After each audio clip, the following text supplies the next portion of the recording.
Alors Fanny, entrepreneuse sur Ancenis depuis déjà de nombreuses années, et dans l'imprimerie, euh, je pense que l'IA, on s'en fait une idée aujourd'hui, on en a un peu, peut-être on craint cette arrivée de l'IA, et pourtant je crois qu'elle est dans nos vies depuis très longtemps. Alors je vais reformuler un petit peu la question, hein, c'est pas grave.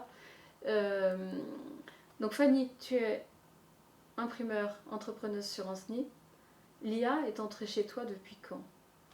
On a plusieurs positionnements d'IA au quotidien. Je dirais qu'il y a une bonne dizaine d'années sur la partie commerciale, avec des utilisations comme Waz, complètement dédiées à nos services commerciaux. Mhm. Moi-même, aujourd'hui, si je devais faire 100, je pense que je serais très mauvaise dans certains secteurs géographiques ou même en termes de timing. Oui. Ensuite, ça c'est vraiment une partie front. Dans la partie industrielle, elle est un peu moins présente, mais on peut y répondre avec de l'optimisation de tâches chronophages, comme la gestion des mails, des réponses automatiques, la gestion d'agenda aussi. Donc ça Mhm. c'est quelque chose qui est partie intégrante. D'accord, donc on constate en fait deux parties. J'ai pas trop le choix, je suis le mouvement avec Waze effectivement, mais en même temps j'optimise mes coûts, mon temps et mon argent. Et l'autre aspect où je décide d'intégrer dans quel objectif? Dans l'objectif de productivité, on a aujourd'hui des outils, je dis souvent que nous sommes industrisants. Oui. On a cette partie industrielle où on fait appel à des outils pour fabriquer un produit. C'est ici où on va décider de l'intégrer, puisqu'aujourd'hui, on doit être encore plus dans le calcul de coûts. On est sur des compétitivités de marché, Mm. on parle de l'imprimerie, on a le secteur d'Internet qui est très en avance sur nous sur cette partie-là. Oui. Donc aujourd'hui, on va aller développer des budgets pour intégrer l'IA. Donc là, elle devient un coût. Et c'est ce qui permet en fait à une entreprise artisanale et locale comme toi d'être compétitif par rapport à des concurrents sur le web. C'est ça. En fait, on va pouvoir intégrer des outils, des nouveaux outils qui vont nous faire de la remontée d'informations, sur lesquels on va pouvoir aussi interagir avec le client beaucoup plus simplement. Et on va pouvoir étudier nos productions. C'est-à-dire qu'un dossier ne va pas pousser un autre, on va pouvoir étudier en amont Mhm. la productivité, le taux d'occupation de nos machines. Aujourd'hui, on n'est pas obligé forcément de travailler en 3/8 pour être efficace. On va plutôt regarder le temps d'occupation, les blocages, peut-être de la maintenance préventive, puisque nos outils sont équipés aussi Oui. d'IA, donc qui vont pouvoir anticiper un problème futur, peut-être interpeller l'opérateur en lui signifiant une usure prématurée d'un produit. Donc tout ça, ça va rentrer dans une dynamique de productivité. Et qui dit productivité contrôlée, dit gain à l'arrivée. Donc ça nous permet d'avoir un prix marché qui peut concurrencer aujourd'hui Internet.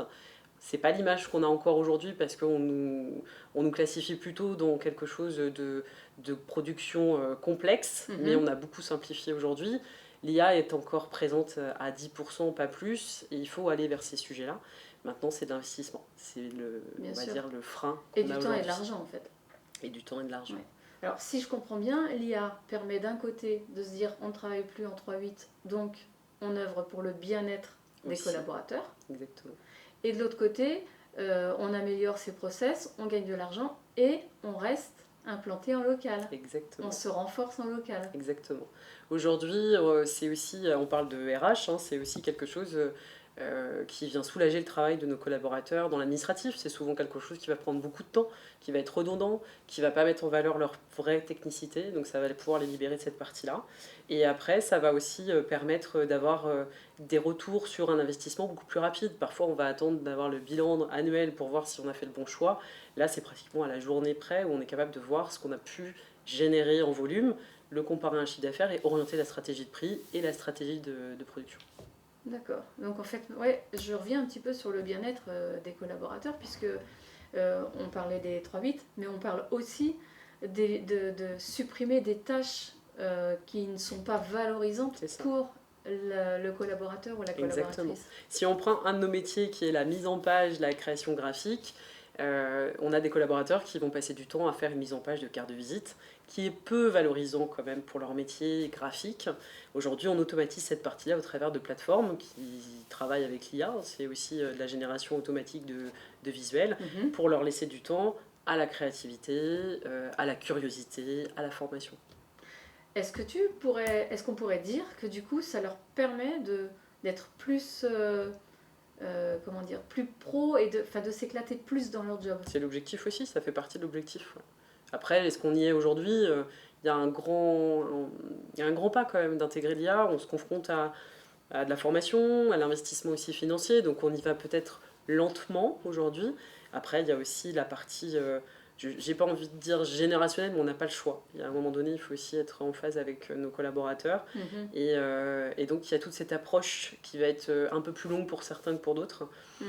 On a aussi le fait de rassurer, parce que certains voient l'IA comme un danger, on va dire, par rapport à leur profession. On essaye d'expliquer que c'est quelque chose qui va renforcer justement leurs compétences, laisser du Mhm. temps à des tâches, comme je disais, de la formation. Aujourd'hui, on a beaucoup oublié de former, en tout cas dans notre métier, hein, on a beaucoup oublié de former les gens à la succession d'évolution de notre métier. Mhm. Aujourd'hui, on s'est fait rattraper par des logiciels gratuits, on s'est fait rattraper par des personnes qui arrivent sur notre secteur d'activité et qui sont déjà autonomes.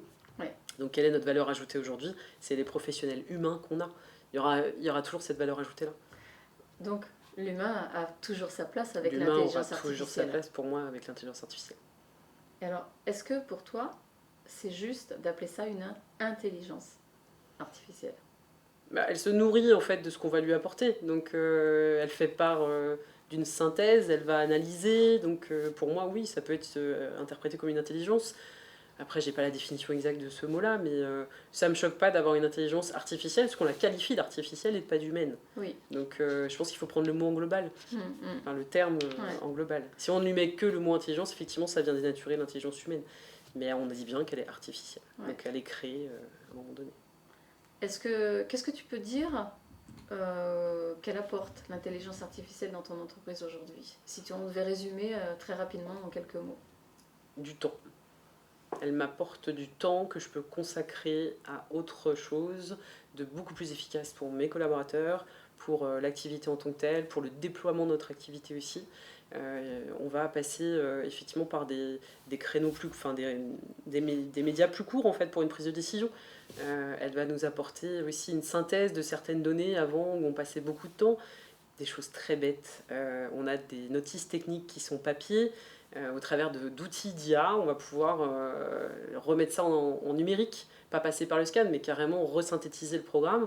Donc ça permet de aussi générer une recherche d'informations beaucoup plus rapide.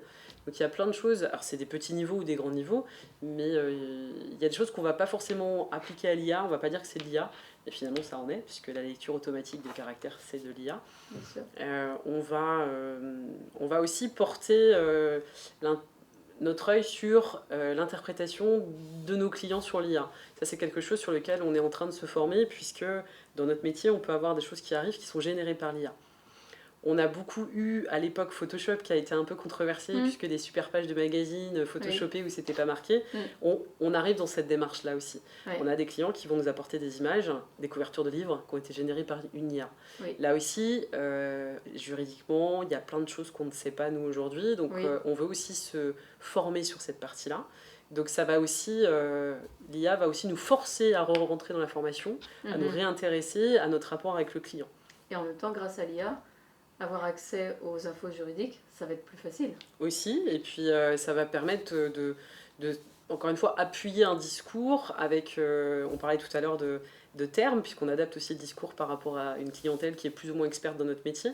Donc oui, cette partie-là, on doit, nous, savoir reconnaître une image IA, une image qui n'est pas générée par de l'IA, parce qu'il va falloir que nous aussi, on se valorise à un moment donné, on parle encore d'humain à ce moment-là.